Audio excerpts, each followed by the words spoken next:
खैर मकदम है आपका एम भारत में। दोस्तों, जैसा कि आप देख रहे हैं कि Muslims in Telangana poverty and other challenges एक प्लेटफॉर्म बनाया गया है जिसकी अध्यक्षता बैरिस्टर असदुद्दीन ओवैसी कर रहे हैं और उसमें और भी लोग जुड़े हुए हैं। इस सेंटर का नाम है CDPP means centre for development policy and practice. इसका काम है कि जितने न्यू डेटा हैं, जितने नए आदाद व शुमार हैं तेलंगाना में मुसलमानों को लेकर के और मुसलमानों के हालात को समाज के अन्य तबकों के साथ जोड़ कर देख करके, स्पेशली दलितों के साथ मिला करके क्या उनके हालात हैं, कहाँ कमी है, कहाँ गरीबी है, कहाँ कौन से चैलेंजेस हैं, उसको इकट्ठा करके, उसको एकत्रित करके, वो डेटा का फॉर्मेशन करके ये जो सेंटर है CDPP सारे डेटा को कलेक्ट करके और अपनी सिफारिशों को तेलंगाना गवर्नमेंट को भेजेंगे और फिर उसी के हिसाब से पॉलिसी फॉर्मेशन होगा और फिर जो समाज के दबे कुचले लोग हैं, मुसलमान हैं और दलित हैं, उनके लिए कोई नया चीज़ या नया फॉर्मेशन, नए रूल्स बनाए जाएंगे ताकि समाज के हर तबके का डेवलपमेंट मुमकिन हो सके। मैं शुक्रगुजार हूँ प्रोफेसर वेंकट नारायण साहब का जो सेस के हैं और PC मोहनन साहब भी जो साबिका chairman statistics commission of India के चेयरमैन रह चुके हैं। तो इस सेमिनार का मकसद एक ही है कि एक नया डेटा आया है, नए आदाद व शुमार आए हैं जो ये बताएंगे कि तेलंगाना के स्थानों में गरीबी कितनी है, कितनी बड़ी है। साथ ही साथ उस डेटा को ये माहिरीन कंपेयर करेंगे दीगर समाज के, ख़ास तौर से दलित समाज से, और फिर आखिर में आप तमाम की रिपोर्ट के बाद मैं इसका आपके सामने कर दूंगा और जो सिफारिशात, जो रिकमेंडेशन तेलंगाना हुकूमत से हमको करना है, इन माहिरीन के रिपोर्ट के बाद इस नए डेटा, जो नया आदाद व शुमार हमारे पास है, हम भी ये चाहते हैं कि तेलंगाना के मुसलमानों का भी हुकूमत की तरफ से बेहद इक़दाम किए जा रहे हैं, मगर एक जो नई स्कीम आई है इसके तहत मुसलमानों को किस तरीके से आगे लेके जा सकते और किस तरीके से सिफारिशात हम पेश कर सकते हैं, ये कोशिश की जा रही है। मैं शुक्रगुजार हूँ आप तमाम का और आमिर भाई अब आपके हवाले है और इंशाअल्लाह ताला हमारी पूरी कोशिश होगी कि 1 बजे तक इंशाअल्लाह इस इजलास को ख़त्म करें।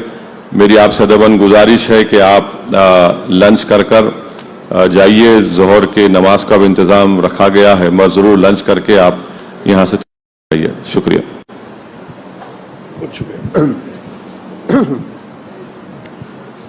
आपका बहुत बहुत शुक्रिया जनाब असदुद्दीन ओवैसी साहब। जैसे असद साहब ने बताया, मैं बहुत शुक्रगुजार हूँ प्रोफेसर अब्दुल शाबान जो आजकल यूनिवर्सिटी ऑफ पेरिस में है। उन्होंने बहुत काम किया इसके साथ, और डॉक्टर वेंकट नारायण, इन दोनों ने इस डेटा को बहुत गौर से देखा है। At CDPP, we endeavor to influence public policy through our academic research in association with civil society, media, elected representatives and others. एक किताब है सिटीजनशिप पे जो आजकल का बड़ा अहम पहलू है, तो हमने इस किताब की इजरा कराई अभी जनाब असदुद्दीन ओवैसी से। सुधीर साहब से मैंने रिक्वेस्ट किया कि वो असद साहब को पहली कॉपी दें, और जो दूसरी किताब है वो औरतों के हुकूक पे, जेंडर पे है। ये दोनों किताबें अभी शाया हुई हैं। आप में से जिनको दिलचस्पी हो वो वहाँ पे अवेलेबल है, आप वहाँ से ले सकते हैं। उसमें तेलंगाना में मुस्लिम्स के एजुकेशनल डेवलपमेंट, मतलब तालीमी फील्ड में उनकी तरक्की, उनकी माशी हालात सुधारने के लिए और सोसाइटी में उनके ओवरऑल डेवलपमेंट के लिए क्या क्या करना चाहिए, उन पर रिपोर्ट्स दी गई। उसमें और एक अहम चीज़ थी कि government services and public services में मुस्लिम कम्युनिटी का रिप्रेजेंटेशन बहुत कम, तकरीबन 7% रहने की वजह से में special provision of reservations for increasing the representation of Muslims in government services, वो भी एक पॉइंट था। और एजुकेशनल इंस्टीट्यूशंस में भी रिजर्वेशंस देने का भी एक रिकमेंडेशन था। एनीवे हमारे कमीशन का काम 2019 में कंप्लीट हो गया। इस रिपोर्ट के अलावा कमीशन ने और 3-4 स्टडीज़ की थी और उनको भी गवर्नमेंट को सबमिट किया था। मैं आपसे इजाज़त लेता हूँ। Thank you.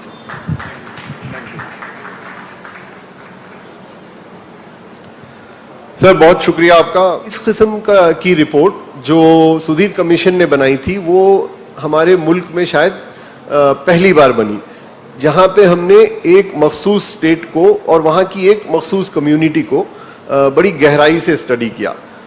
वैसे सच्चर कमेटी और कुंडू कमेटी ने ये मुल्क भर के लिए किया था, लेकिन एक स्टेट के लिए करना, इसके लिए हमको एक नई मेथोडोलॉजी अडॉप्ट करना पड़ा। तो Venkat, if you can come here and speak just explaining each table, and if you can just point out which table, then people will follow it. Yeah, thank you. Once again check with them.